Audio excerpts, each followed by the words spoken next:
Truth that sets free. Hope for your soul. Duck Facebook radio station. Sharing faith, worship, and truth. You are tuned in to Duck Facebook radio station.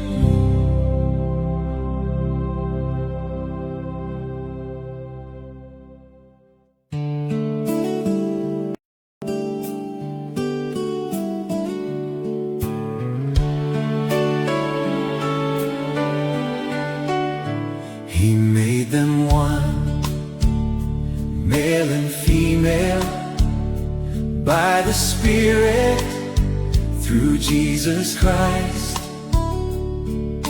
Multiply, be fruitful, bring forth a godly generation. The wife of your covenant, stay true. Love and cherish, do not destroy. He made them one, male and female, by the Spirit, through Jesus Christ. Multiply, be fruitful, bring forth a godly generation. In the image of God, the bond of unity, through the Spirit, in love and holiness. He made them one, male and female, by the Spirit, through Jesus Christ. Multiply, be fruitful, bring forth a godly generation. In the beginning, no sin, no desire. Naked, holy, innocent, perfect, one with God in Jesus Christ. He made them one, male and female, by the Spirit, through Jesus Christ. Multiply, be fruitful, bring forth a godly generation.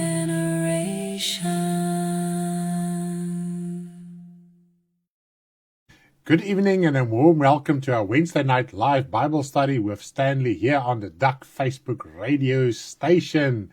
Now you can receive spiritual encouragement and teaching through the ministry of the Word and inspiring music that strengthens and uplifts your faith. May this Bible study be a blessing to you as we spend time together in the presence of the Lord. Now you are tuned in to Duck Facebook radio station. Now tonight's program is the second part of our Bible study on marriage, and that is the 13th lesson in our 28 lesson Bible study series. Now I will not be going through the Bible study page by page, but I will highlight some principles to help us understand the details as presented in the Bible study manual. Now let us pray before we continue with tonight's Bible study. Heavenly Father, I do thank you in the name of your Son, Jesus Christ, for the opportunity once again to convey this, your word, to your people, Father, and to the world at large, Father. We do pray that you will please guide and help me this evening, Father, so that I can minister your word in spirit and truth, Father, according to your word as it is inspired by your Holy Spirit, Father. And tonight, I'm so deeply dependent on you, Father, for your guidance. And I do thank you that you help and that you guide us, Father, through your word by your Holy Spirit, in Jesus' name. Heavenly Father, I do pray for every brother and sister that are listening this evening, that you will please help them to open their hearts, make them understand the truth of your word, because the truth of your word sets us free, the truth that guides us, that leads us. Father, the truth is alive, Father, and I do thank you that the truth of your word can be revealed this evening and so our hearts can become free, especially in a topic like this about marriage, Father. I know there's always questions regarding marriage within the circles of Christianity, within the circles of your children, Father. And I pray that the aspect that what I'm going to teach tonight and convey tonight and talk about will truly give us answers so that we can live in spiritual freedom, not just for those who are in marriage, because I know and I realize, Father, we are individuals within a marriage. Whether we are married or not, we can learn, Father, how to conduct our spiritual lives. Father, understand your love, understand the purpose of marriage and holiness and holy conduct within your word, Father. And I do thank you for this in Jesus' name. Amen. Now, I know when discussing tonight's topic, we may quickly think of others, particularly non-believers such as family and acquaintances. We must fully understand that the Bible serves as guidance for the child of God, those who are born again. We must never lose sight of this, because all too often we want to teach those that are not born again things in the Word of God that is not applicable to them. And if you don't have the Spirit of God in your heart, you will never ever be able to really understand the Word of God and conduct your life according to that. Why? Because you get the Holy Spirit, you receive the Holy Spirit once you are born again. And the entire Word, all the prophetic word, everything is inspired by the Spirit of God. And if you don't have the Spirit of God, then the Word of God may even become very burdensome in our lives. And the moment when you open your heart and you repent, you give your life to the Lord, you give your heart to Him. And this is what the Psalm says, you must offer, you must sacrifice, you must bring this broken heart to Him. Give it to Him. What does it mean? You open it and invite Him in, because He is there every single day. His Spirit is in this world to draw people to repentance, because it's God's will that every single person in the entire planet will be saved, and He draws them through our ministry and through our life and conduct. So the basic message that we need to convey to those that are not born again is spiritual rebirth. And if somebody do ask you about marriage who are not saved, even if they are professing Christians, they say they are a Christian but are not born again, maybe they are just a churchgoer, you can tell them, I can tell you a lot of things today, but you won't be able to apply it because you don't have the Spirit of God in you. It won't make sense to you. Maybe certain things will make sense, but then it will be a letter of the law instead of spiritual freedom. Now, before I continue, I want to play a song that I've written especially for tonight's Bible study. So let us listen to this song, and then we will continue with our Bible study. A mystery so great, Jesus left His Father's house to be joined with the body He gave all to purify her by the water of the Word. And the glory of Christ remove the covering of sin. Woman, the glory of man, be covered with Christ. Man, learn from Him, leave the world, be joined in holiness, create a godly generation. Man, the glory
with Christ.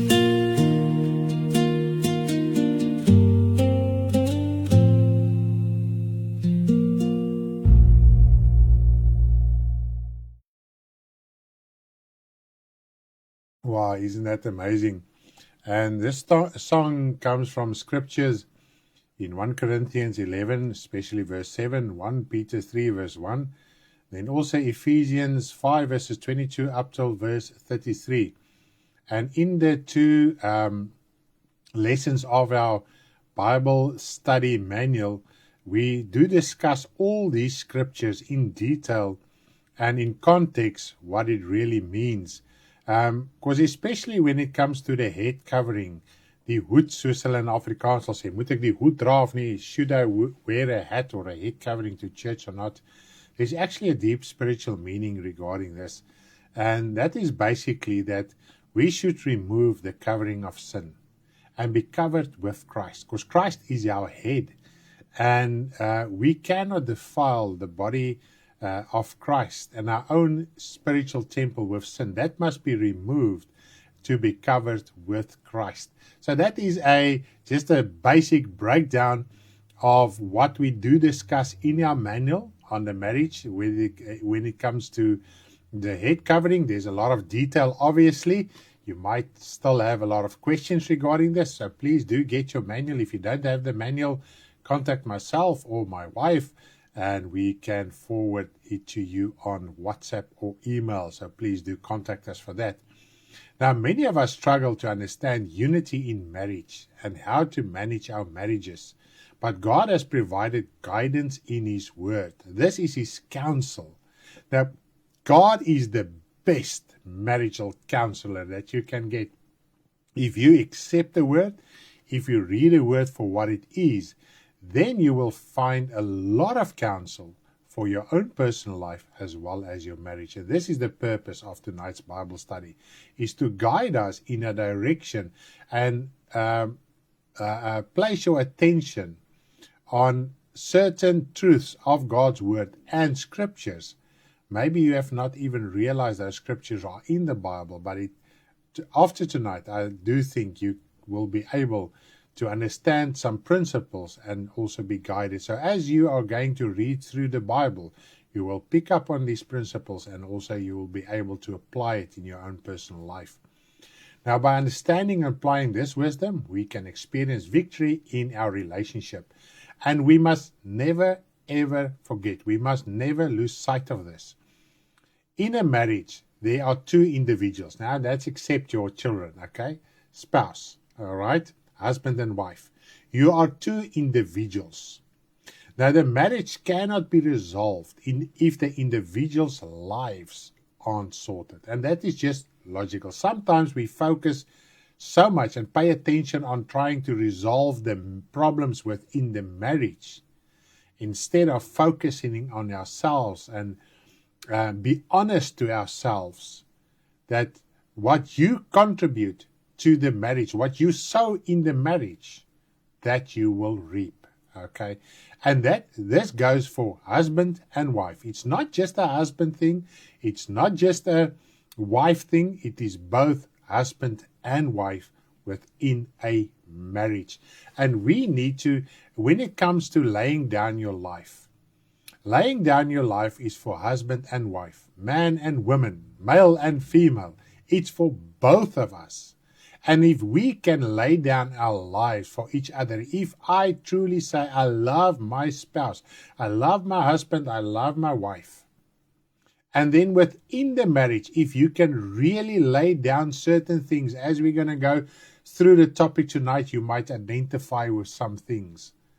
And then your marital problems will disappear because you yourself get free and problems get resolved.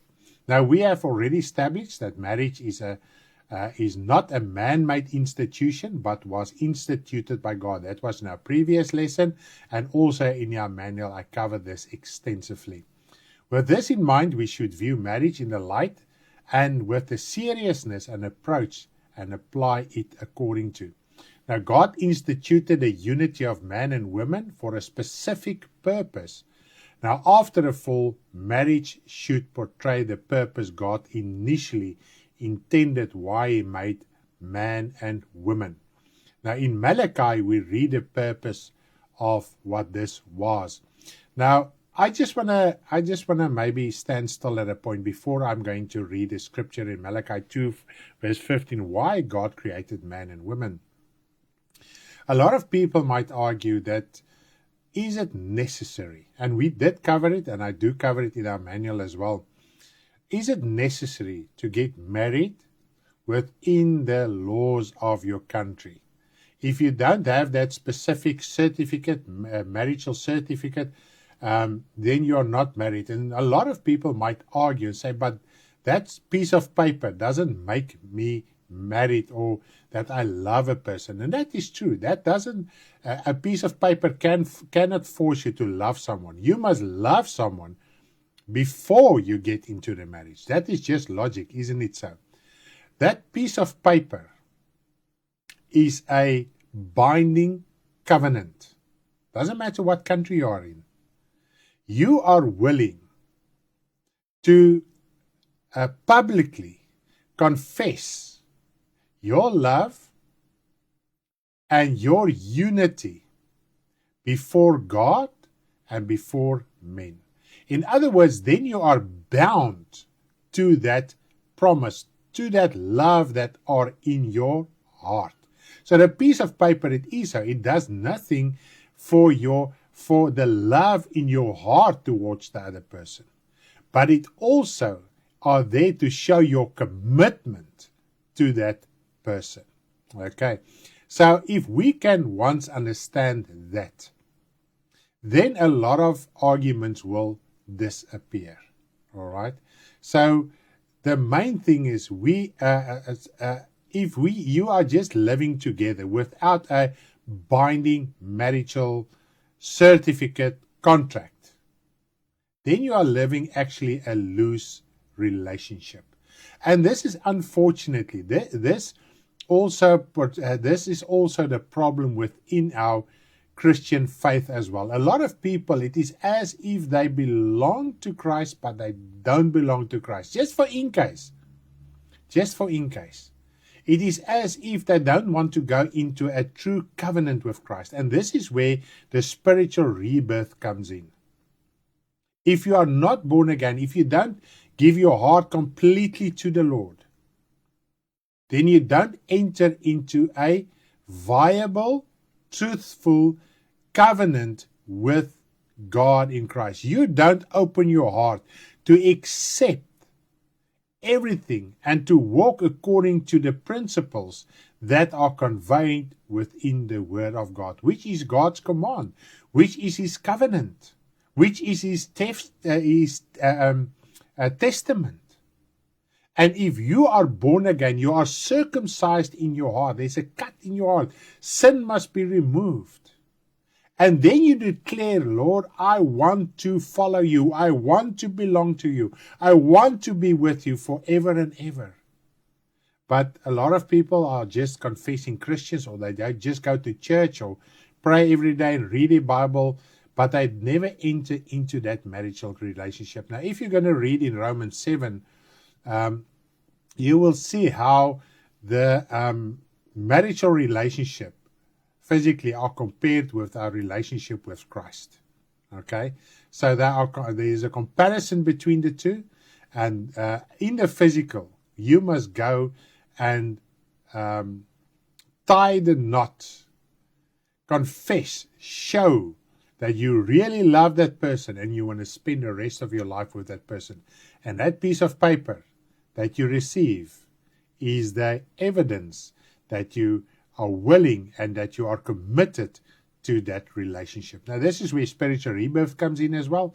It shows you and you declare you are committed to walk the road with Christ and God. Isn't that amazing? This alone should just open our hearts regarding our marriages in our lives. Now, let us go over to the scriptures in Malachi 2. I'm going to read Malachi 2 verses 15 and 16. Let us read there. Malachi 2, verses 15 and 16. Right, let's get a scripture on the screen. But did he not make them one, having a remnant of his spirit? And why one? He seeks godly offspring, and that offspring is generation. Therefore take heed to your spirit, and let none deal treacherously with the wife of his youth. Okay, let's just go to verse 16. For the Lord God of Israel says that he hates divorce, for it covers one's garment with sin, says the Lord of hosts. Therefore take heed to your spirit, that you do not deal treacherously. You must not deceive God or your spouse, the person of your covenant. And we must remember one thing. I think it's the verse prior to that, verse 14. Let us read verse 14 as well. Yet you say, for what reason? Because the Lord has been witness between you and the wife of your youth, with whom you have dealt treacherously. So you deceived your wife. Yet she is your companion and your wife by covenant. So here we can see from this verse, the first wife that your first spouse, whether it is husband or wife, that is the companion of your covenant. This is why God says he hates divorce. Okay, I'm not going to go in a lot of detail about divorce this evening, because there's something else we need to understand. Because otherwise divorce is also just a rule upon a rule and a precept upon a precept. I am not allowed to get divorced, and every sin, because there's arguments that also states that God forgives every sin, and it's a fact. But the Word of God teaches us as well, you as a child of God, and this, once again, I just want to remind you, this teaching is for children of God. If you are born again, this teaching is for you. It's not for unbelievers. It's not for those who didn't give their lives to the Lord. Okay? So don't take this teaching and try and go and teach family members or acquaintances or friends regarding the Word of God. They must become a child of God. They are not lost because of certain sin they are doing. They're lost because they are not born again. In the moment when you get born again, your previous life, whatever you did, is removed and forgiven. Even if you divorced and remarried while you were a sinner and you came to the Lord, that life is gone. It is past. So the warnings and the teachings regarding marriage is for a child of God. Okay? And even in the world knows when they get married, they don't get married to get divorced. No one wants to get divorced because they know what is the implications of divorce.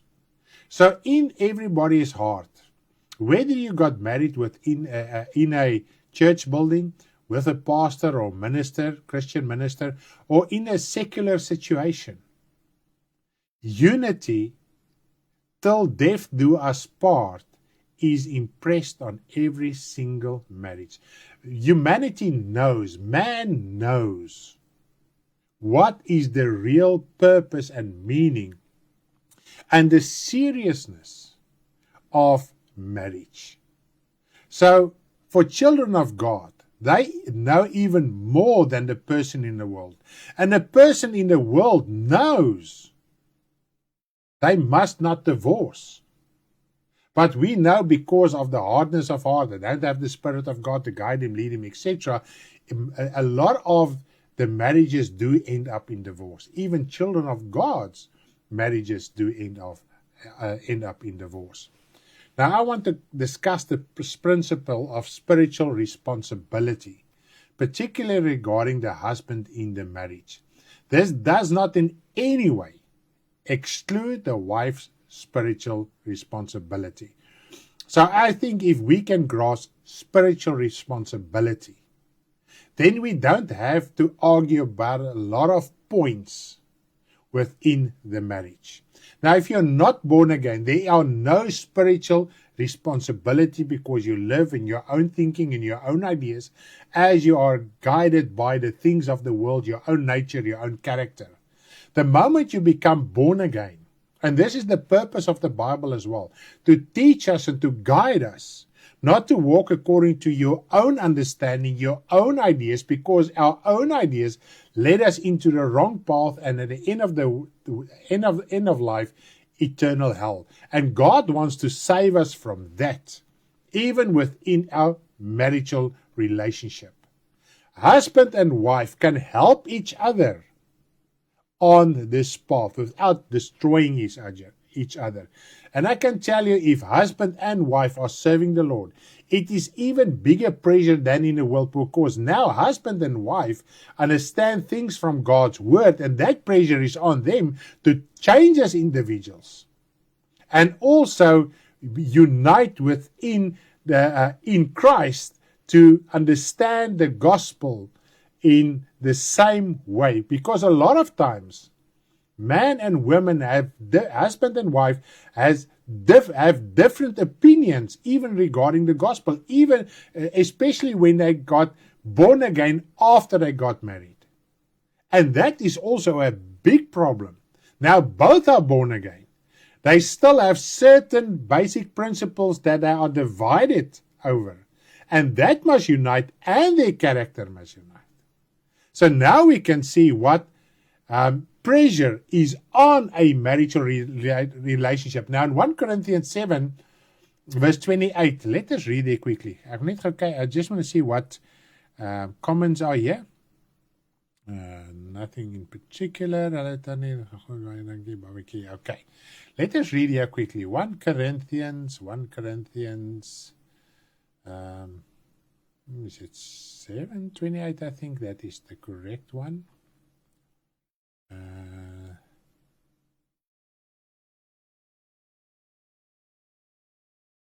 Let's see the scripture. I do have it here with me as well. And I get there quickly. I don't have the scripture on top of my head, but it states how the marriage is actually a tribulation, a pressure on your personal life and your life with Christ. Because when you are married, you must please God and you must please your spouse. And if you have 7:28 1 Corinthians, no? I looked at it, but I didn't read it. But even, let's get this scripture on screen. Sorry for that. But even if you do marry, you have not sinned. And if a virgin marries, she has not sinned. Nevertheless, such will have trouble in the flesh, but I would spare you. Now that trouble is pressure all the time within a marital relationship. And this is the pressure that husband has and wife, and especially husband. Okay, let us continue. So the purpose of tonight is to sort out our spiritual responsibility. Now God created man, that is the husband as we know it today, to create. So God first created Adam, man, and God said to him, he must create. And therefore he brought all the animals first and foremost, that you can read all in Genesis 2. To him as a help to create. And God couldn't find amongst the animals someone to help Adam to create, to bring forth. And therefore he created for him the woman. Okay. Now, he needed help. That is support. And this is the basic thing. Why God created women. To give him some help. To help him to create, to support him to create. Now, his help was called woman or female in the beginning, not wife as it became known after the fall. Now, because of the fall, there's a general reference to the husband as man or male and wife as female or woman that God created. Okay, it's because of the fall that we have now husband and wife. All right, but initially God only created a help a support for man. Now, God created them in a unity, as we have read in Malachi 2 verses 15. He created one, although He created two. He created them in a unity, all right? And our physical marriage must portray that God created man in a unity, and we in our marriage must strive for that unity. And therefore, without Christ, it is impossible to get to that point of unity. Now, the one was like the other, yet each possessed a separate body. It was not a male and female body as we see it today. Jesus was very clear, and we already covered it in our previous marriage lesson, and it's also in the manuals. Jesus was very clear about this. In the spiritual world, the soul doesn't have a gender like male and female we have on earth. It is genderless in heaven. Everyone is portrayed as male. Male is authority. That's why it is portrayed as male. So you as a woman aren't going to get a male body in heaven as we have here on earth. And you as male aren't going to stay this male body in heaven like the body you have here on earth. Your soul already, which is in the spiritual world, has no gender, physical gender as on earth. Your soul is just connected to your gender body, and this is this tunics of skin that God created after the man fell in sin. Now, this is what Jesus referred to when he was confronted regarding divorce. Now, when we read in Matthew 19 verse 4, let's go there quickly. Matthew 19 verse 4. And on the screen goes the scripture. There we go. And he answered and said to them, have you not read that he who made them at the beginning made them male and female? So here we see Jesus Christ refer to male and female before sin, while they were still naked, innocent, pure, without sin. That nakedness doesn't mean physically naked. They were pure, new souls in the beginning.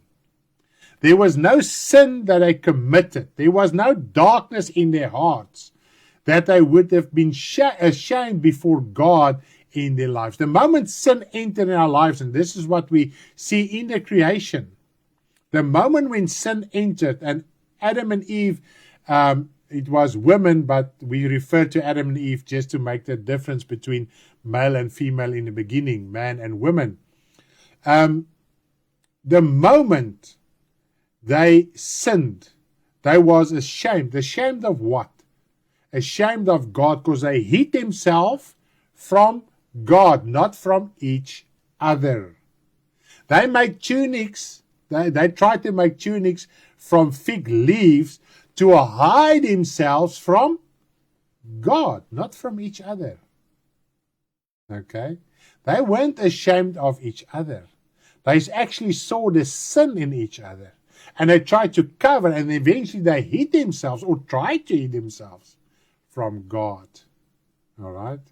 I think that we can get that point. So Jesus Christ referred to that. So here we can see Jesus spoke about the spiritual body, the soul of man and woman in the beginning before sin entered them. Let us read here quickly just Genesis 2 verses 23. Let's go there quickly. Genesis 2 verses 23.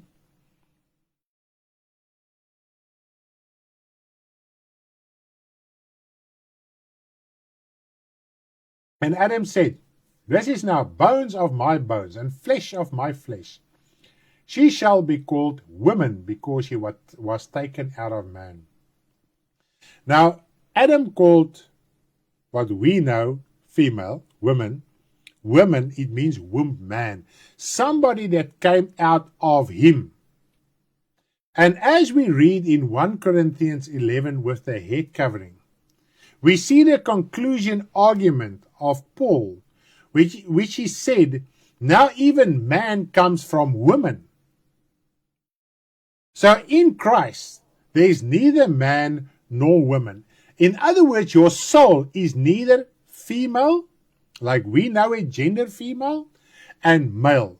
We must be a help.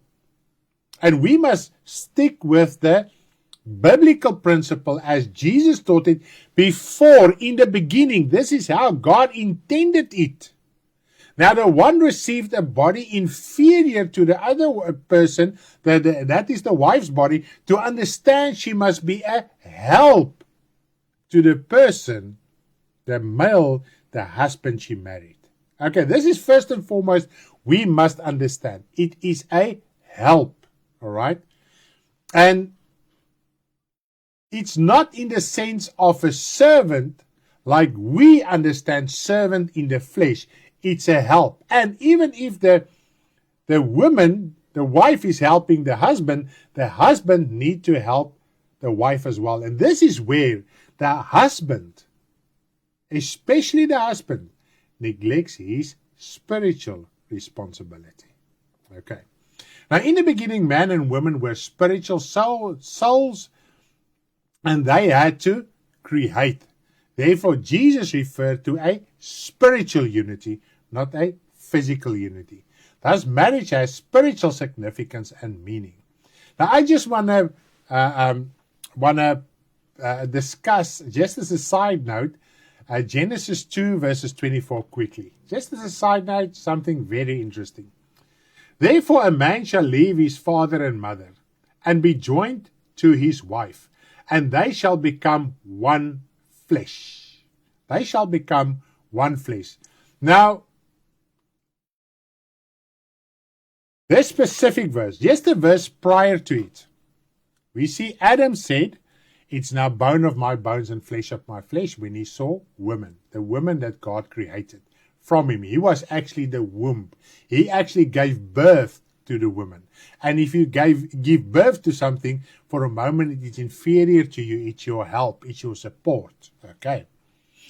Now, we read in verse 24, as if, and this is a big argument in a Christian church, as if God knew they're going to fall in sin, and then we refer back to verse 24. Look, God already said that male will leave, man shall leave his father and mother and be joined to his wife. But we must remember one thing. Neither God spoke here, neither Adam spoke here in verse 24. All right? We must remember almost 2,000 years passed after the fall of man in sin. And then the flood came. And from the flood up till the law was given to Moses, it was more than 400 years, almost 500 years. Okay? Now, God said to Moses, and the first books, 5 books in the New Testament are described as the 5 books of Moses, the Torah. Maybe you have heard a word or not heard a word. Now, the first 5 books of the Bible, God has directly revealed it to Moses. Remember, God spoke to him. And the word of God says he spoke to him face by face, but we know it's through the angelic beings. But that angel spoke to him as if God was speaking directly to himself, from himself to Moses. So God revealed everything, how he created the world and how everything came about, and also obviously all the laws, because the majority of the first 5 books is all about the law. So here, Moses wrote in and referred and said to us, now we can understand where marriage comes from, as Jesus said where marriage actually comes from. The unity in marriage, the purpose in marriage, to bring forth a godly generation.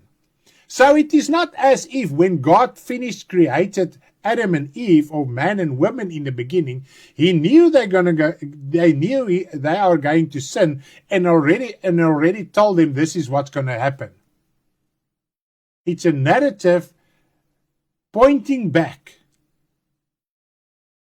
to why God created man and woman. So I hope you can understand. I do believe, and I hope I can express myself properly in this manner. So met ander woorde, let me explain in Afrikaans as well. Vers 24 is nie wat Adam gesê het nie, is ook nie wat God gesê het nie. God het vir Moses gesê om die 5 boeke van die eerste 5 boeke te skryf, Torah. Natuurlik het hy skrywers gehad wat hom gehelp het. Hy het nie fisies self elke dag geskryf nie. Hy het die woorde van God gegee, hy het dit oorgedra en mense moes dit van hom geskryf het. Hy het dit obviously net gekyk dat dit moet reg wees. En in vers 24 is nie God wat praat nie, dis ook nie Adam wat praat nie. En dit is waar baie keer verwarring inkom in die Bybel, omdat ons dit nie in hierdie konteks verstaan nie. En predikers doen nie genoeg moeite en soek God en lees om uit te vind hoe is dinge opgeteken nie. En dit is wat Petrus ook sê, mense wat onstandvastig is, wat nie deur God geleer is nie, verdraai die skrifte. So wat gebeur is hier, Moses het hier ingeskryf, wat Jesus later gesê het, dat dit is waar eintlik die hele huweliksaak vandaan kom. Dis hoekom God man en vrou geskaap het, is om my geestelike eenheid te kry, maar nou omdat mens nou al gesondig het, is dit nou die saak wat God vir hom gesê het, man sal sy vrou verlaat, ensovoorts, soos wat ons dit vandag ken. Goed, so meer as 1400 jaar nadat die mens gesondig het, het God dit weer aan Moses bekend gemaak, geopenbaar, en so het hy dit wel neergeskryf. Okay, ek hoop ons kan dit so verstaan. Net ietsie interessants, daar sê, let's go on with the English sermon. The purpose of marriage is to convey the bond of unity that God created between man and woman in the beginning. That is man, the male, and the helper for the man, that is woman or female. God made man to be the primary creator, and this is where I want to stand still this evening. God made man the primary creator, while the woman, that is the female, is the helper. That is that. Neither the male nor the female received a different purpose after the fall. The major difference is that they must bring forth, create in a different way, physically and spiritually. And this is where all the trouble came in when they received the tunics of skin. All right. We can learn from the women's, that is Eve's initial sin, how quickly women can be misled and follow what is wrong. Therefore, she must be guided. This is where the man's responsibility is paramount. And I think, husband, man, if you can understand biblically tonight and open your heart, instead of thinking we are getting a hiding and I'm taking the part and you don't understand my situation, let us just go back and honor God's word. Open your heart. Even if you are not here what the Bible teaches, even if you're not even close to this, just open your heart so that the seed and the word of God, because remember that the seed is the word of God, so it can penetrate a good and noble heart and eventually come to fruitfulness. Man was created first in the image of God, followed by the woman as a helper, yet equal. On him rests the spiritual responsibility to guide his wife. And we can see it, we read in Malachi 2, and even the teaching of Jesus Christ, and elsewhere as well. God referred to one person, he made them one. He made two one. So even if the woman was the helper for man, they were one with each other. And this is what we need to understand from marriage, how God created man and woman in the beginning. Ek geloof nie die Here dat hy hierdie dinge openbaar het aan die Gees ons help om te verstaan, sal dit nooit anders te kan verstaan nie. Amen, Paula. This accounts for male and female in general. And I just want to talk in a general sense as well. Now I'm talking about male and female in a general sense. Because males in general are not where they should be spiritually. They don't give their lives to the Lord. They don't sort out spiritually. Even if they are Christian or church attendees or whatever the case might be, or even if they are born again, they neglect their spiritual responsibility. They cannot set the example for women to follow in a God-fearing lifestyle. This is in general. And women longs for that guidance, but men aren't where they are. Now, especially, now I'm getting back to us as children of God. Do you as a husband still have the mind and the thinking of the world, like you were in the world? This is why we have a Bible, to change that. Because remember, you are now born from God. You were first born from a woman in the flesh. And that is a sinful body you received. You are born into a sinful world. Now you must be born from above, born from God, so that your spiritual man, your soul can be restored, be renewed, recreated, become new like a baby in the spiritual world. Now you must be taught by God how to conduct your life, the way you think, feel, etc. All right. Now, let's look at an Old Testament example where men in general neglected their responsibility, and that caused women to take over and also start to worship idols. Let's go to Jeremiah. I'm going to read Jeremiah 44 from verse 15 up till verse 19. Jeremiah 4 from verse 15 up till verse 19.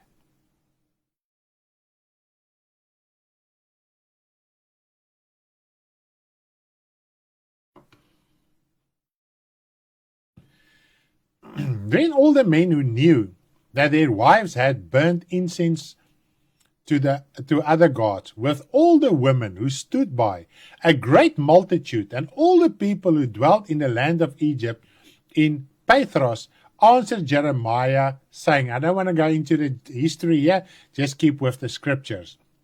Then all the men who knew that their wives, okay, as for the word that you have spoken to us in the name of the Lord, we will not listen to you. But we will certainly do whatever has gone. Just for a moment, Jeremiah prophesied and said they will go to Egypt. And I said it will never happen. Then eventually they said they will go to Egypt. So what Jeremiah initially, years before this, prophesied happened. And still they refused to listen to what Jeremiah were prophesying. Okay. But we will certainly do whatever has gone out of our own mouth to burn incense to the Queen of Heaven. And this is what the physical Jews are still doing. They are burning incense for the Queen of Heaven on the Sabbath day. And pour out drink offerings to her as we have done. We and our fathers, our kings and our princes in the cities of Judah and in the streets of Jerusalem, for then we had plenty of food, were well off, and saw no trouble. But since we stopped burning incense to the Queen of Heaven and pouring out drink offering to her, we have lacked everything and have been consumed by the sword and by famine. And how many times did you as a child of God said, I had more in the world and more in the false gospel than what I have now?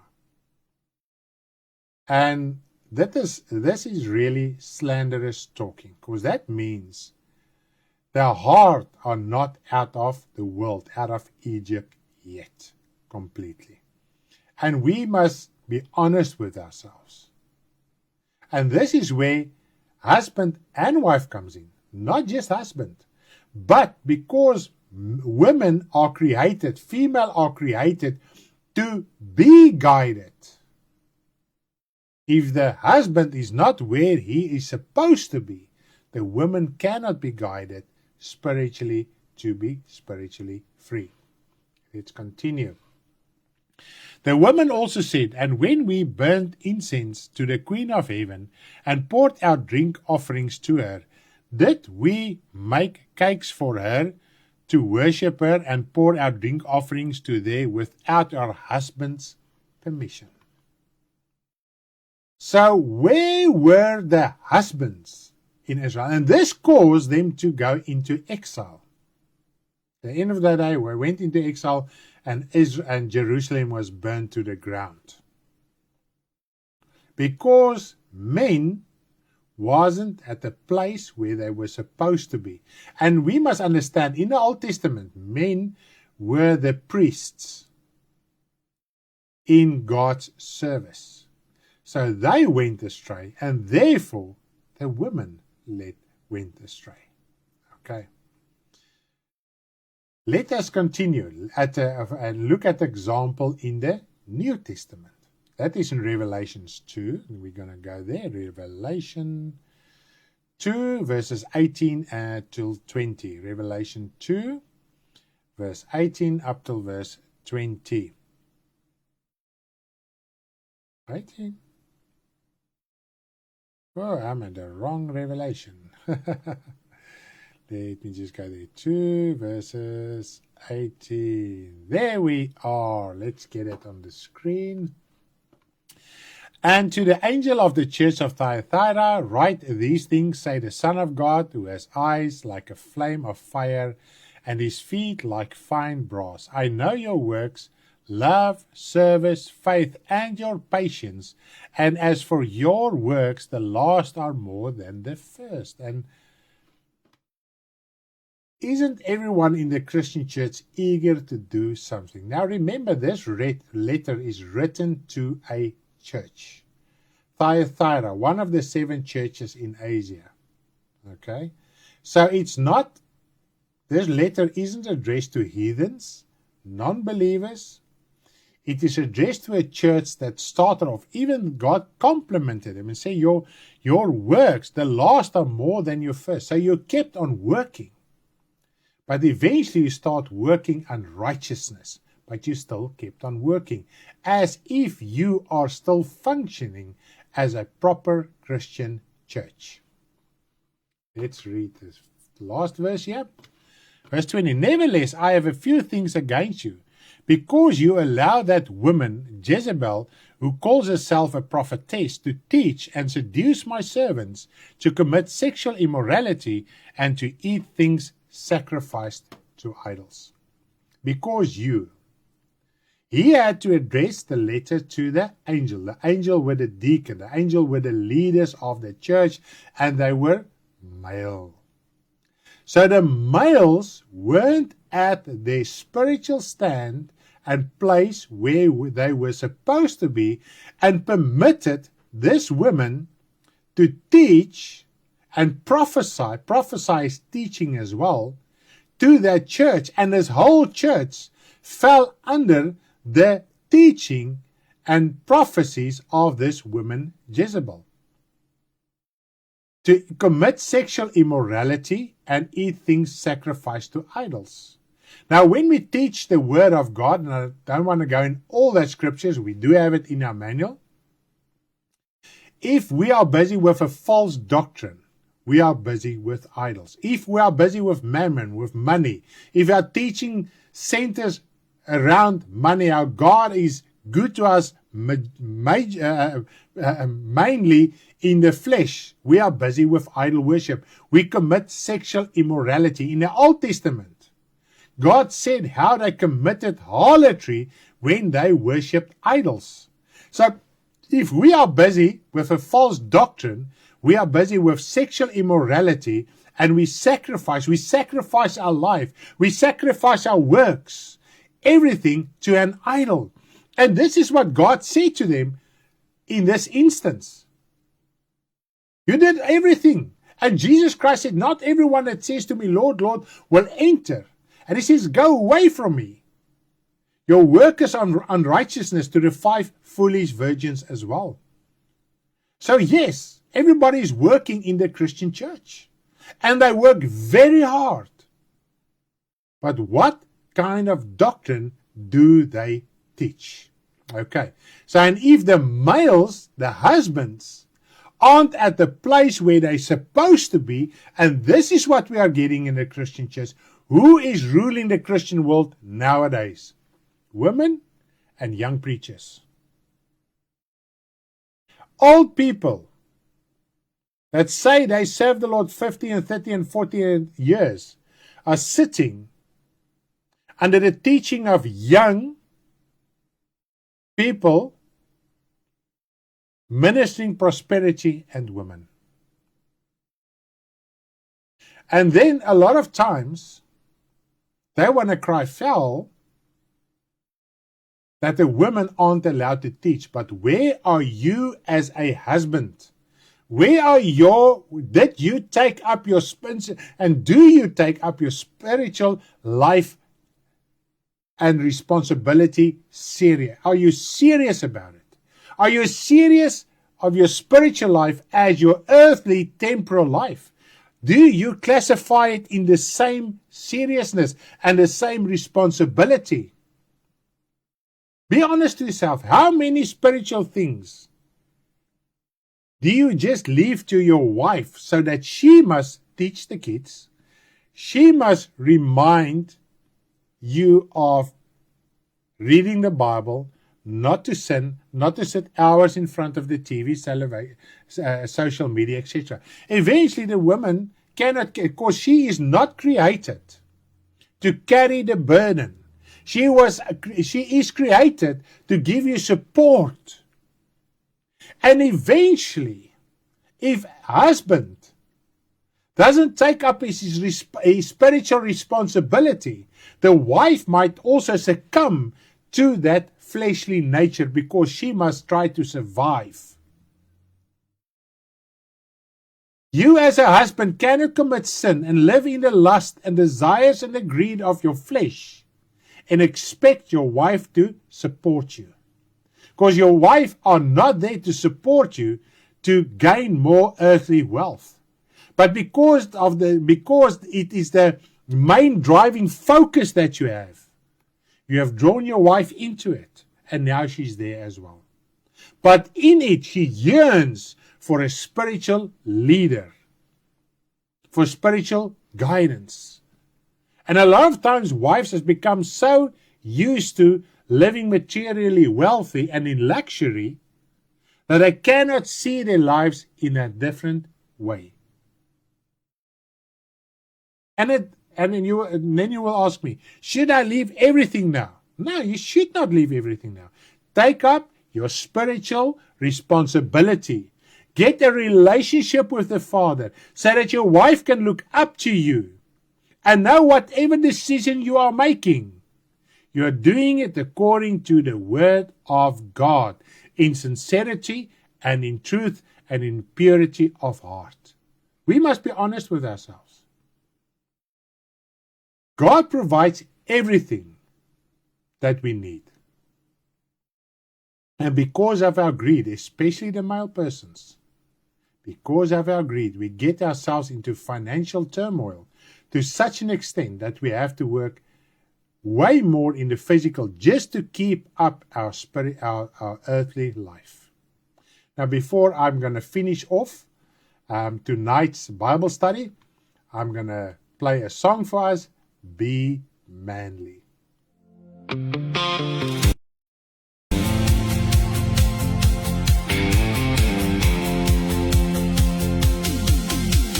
Brothers, be steadfast, immovable in the Lord. Be faithful. Watch, stand firm in the faith. Be manly, be strong. Stand firm in the faith. Be manly. Be strong. Brothers, be steadfast, immovable in the Lord. Be faithful. Stand firm in the faith. Be manly. Be strong. Brothers, be steadfast.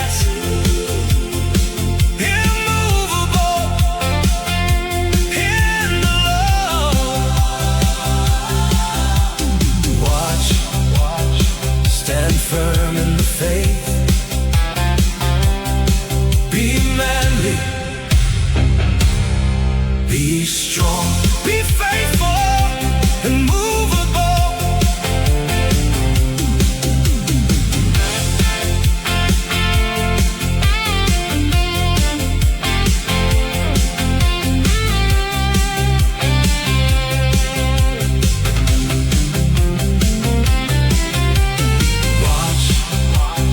Stand firm in the faith.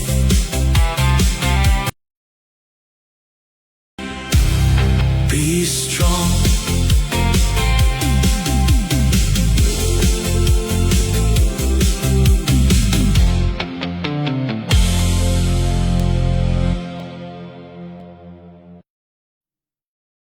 Now, our concept of manly and the Bible's concept of manly is two different things.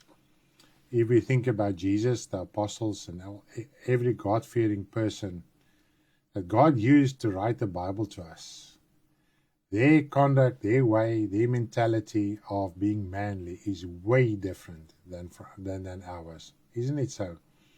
Now, it is our responsibility. Husband, I want you to listen to me this evening. I don't want to condemn, I want to encourage. And I want to convey the seriousness of our responsibility spiritually, not earthly, not materially, spiritually. You are in a marriage and it's pressure as it is. And husband, you have the same spiritual responsibility as your wife, even more. Now, God, in His Word, His inspired Holy Spirit Word, teach us. This is in 1 Peter 3 from 1 verse 7. Teaches us that we as husbands must get to the point to understand our wives. It is not our wives' responsibility to make us understand them. It is my responsibility, because I was created as the primary creator within the marriage, within this world, even as a man for other women as well. What do I teach so that other women can follow the teaching of truth and spirit? While a lot of women are single, they don't have a husband, or their husbands doesn't serve the Lord, or they're busy with all kind of things that are not biblically sound, they need guidance. And there are so few men who are willing just to start to serve the Lord. And then from the few men, only a few really take up their responsibility. Now, we can read in 1 Peter 3 verses 1, if we don't understand our wives. And I want to read this verse to you. I'm not going to read everything to you. I just want to stick with verse 7. Let's read it quickly. 1 Peter 3 verse 7. You can read from verse 1. 1 Peter 3 verse 7. Husbands likewise dwell with them with understanding, giving honor to the wife as the weaker vessel. Not trample on her, honor her. As being heirs together of the grace of life, that your prayers may not be hindered. So males, husbands, our prayers will be hindered if we live in bitterness and strife with our wives. And now a lot of males will just let their wives do what they want to, let them go. And this is what we have just read in Revelation as well. This is what the example we saw in Jeremiah as well. Husbands weren't manly. What does that manly mean? Let's first go back to Jesus Christ.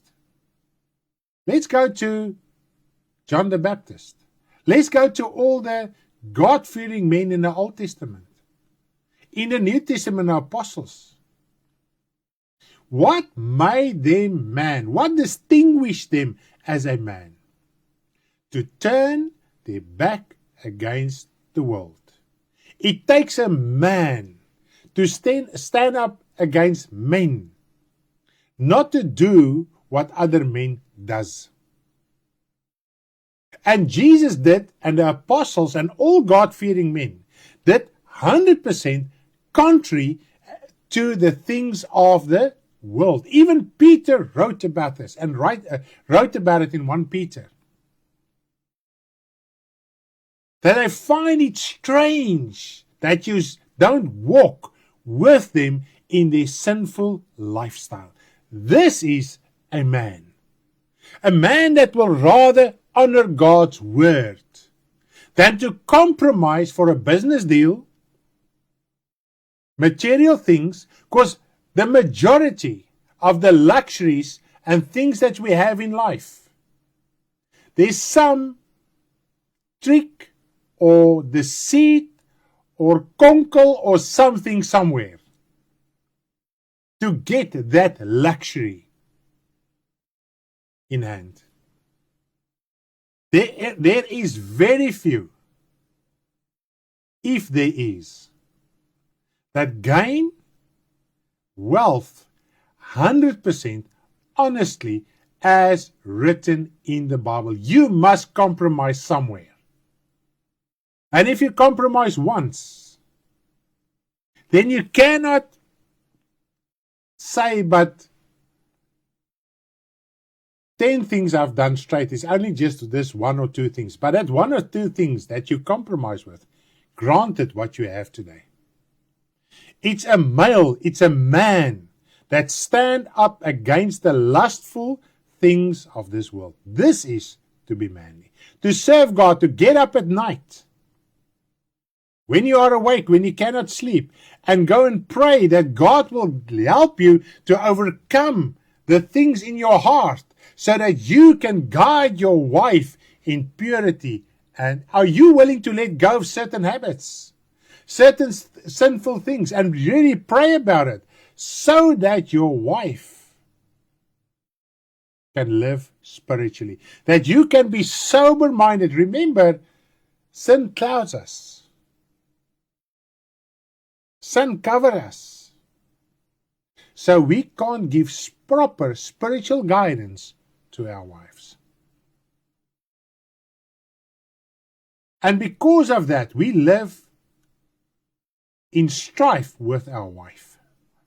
While God said to us, it is my, as a male, responsibility to live with understanding with my wife.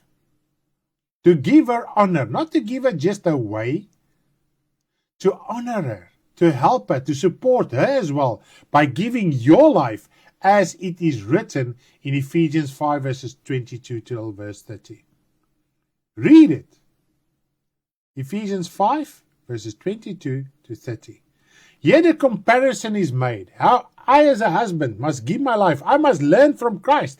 Because in 1 Corinthians we read how the male person is the glory of Christ. So I as a male person must learn from Christ how to conduct my life. Lay it down, lay the sin down. Lay the running after the world down. So that my wife and my children, that I can bring forth a godly generation. And if you do that, my wife, with me, she has supported me every single time when I made a decision according to the word of God. We literally stayed on streets for a few weeks. Weeks upon weeks upon weeks, we were hungry. We had no food. And she supported me because she knew the word of God that I taught. The written scripture was there. Never until this very day I'm sitting here, my wife has not resented me once of my decision. What she has told me at times, when I wanted to make money and wealth, because I'm a man, I must look after my family. So my husband, why do you want to do this? You must be before God. I want spiritual security from you. And at the times when I let go, what happened? Our house fell apart spiritually. Yes, we had a lot of money. It's a time when I had made money as well. We had a lot of money. But spiritually, we were poor. We had spiritually famine. So, husband, learn from Christ. Learn from Christ. He was not this manly chauvinist that we find nowadays. He was humble. He did not give heed to sin. That is what is to be manly. This is what God said to Joshua as well. Be strong, be manly to do my word. Are you, when you are in a business meeting, are you willing to declare to every single person there, I'm not going to go with this decision because the word of God teaches me contrary. Then you've got 10 and 20 and 5 and 10 people voting against you, and you might lose your share in the business. Or in the workplace, or with contracts that you are tendering for, whatever the case might be. The refusal to give your life for your wife places unnecessary pressure on the marriage that can lead to divorce. Now, this does not exclude the wife's spiritual responsibility, because the wife can easily be led astray. And wife, if you are a woman alone, you are not married, make sure and come to the open with your life so that you can be guided in the right direction. Now, husbands are not excluded from their personal responsibility. We as husbands, we are not excluded from our personal responsibility when we are married. As a matter of fact, this is what is written in 1 Corinthians 7. It is tribulation of the flesh, pressure, 1 Corinthians 7:28. We have a material and spiritual pressure like the wife. The wife has a material pressure and spiritual. You have a material pressure and spiritual. But what do we as husbands do? We place the entire responsibility upon the woman, on the wife. And she is not created to do that. Then eventually it can get to a point of divorce. I think we can understand something now. Why the word of God says he hates divorce. Jesus Christ said that divorce happens due to the hardness of the heart. And when divorce happens, as we've read in Malachi 2 verses 15 and 16, it is a destruction. It destroys the spiritual. And if we can really understand and try to avoid, at the end of the day, to be divorced, then we as a husband can start to take up our responsibility.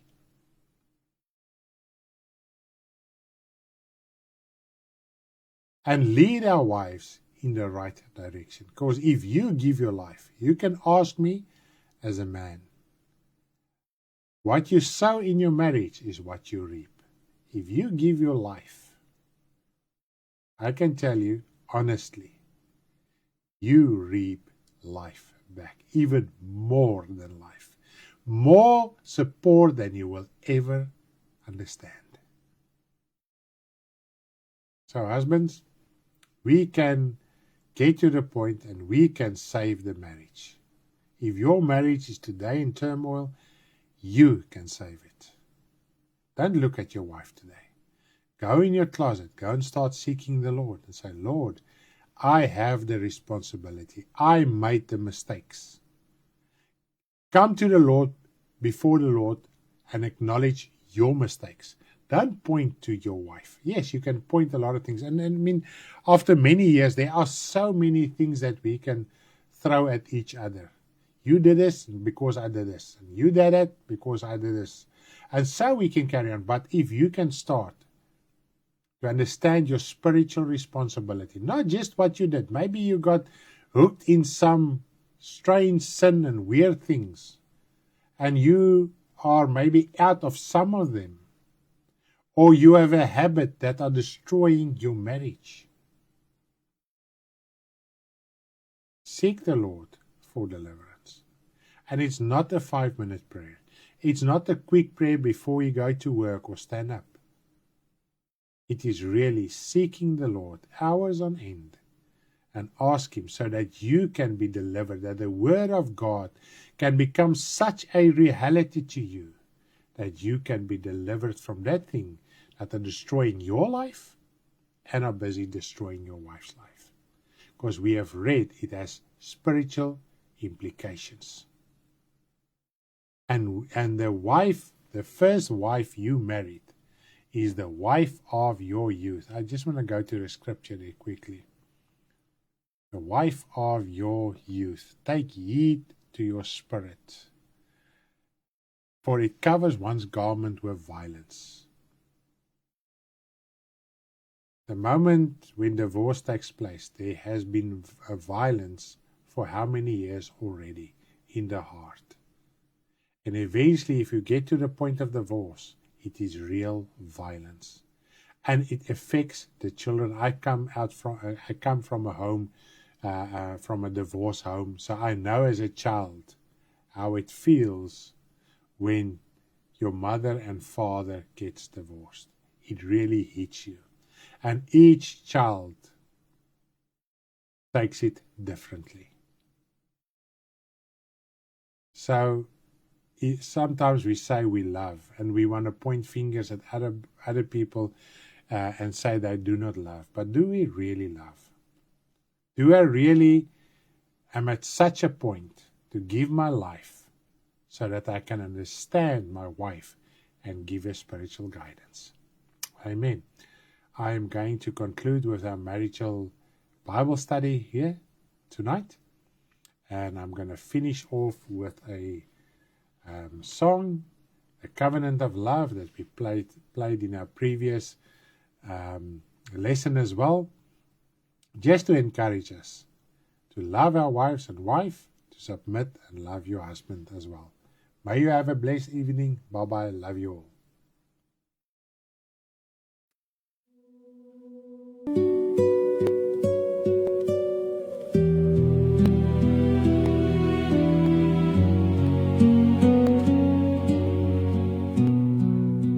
Covenant in love, joined before God, faithful till death separate, bring forth what is godly from the beginning. Created as one,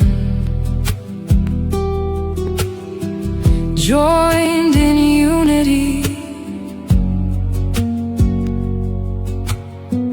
two worlds become one.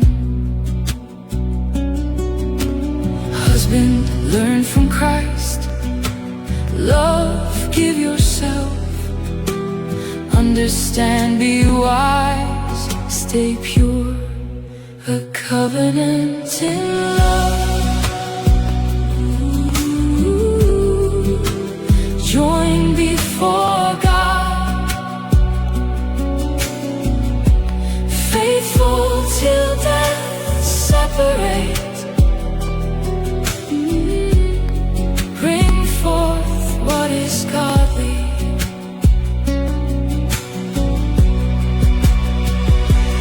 One in Christ, a covenant in love. He left his Father's house to be joined with his church. Leave the world, joined with Christ, members of his flesh and bone. in love, joined before God, faithful till death separate, bring forth what is godly, a covenant in love.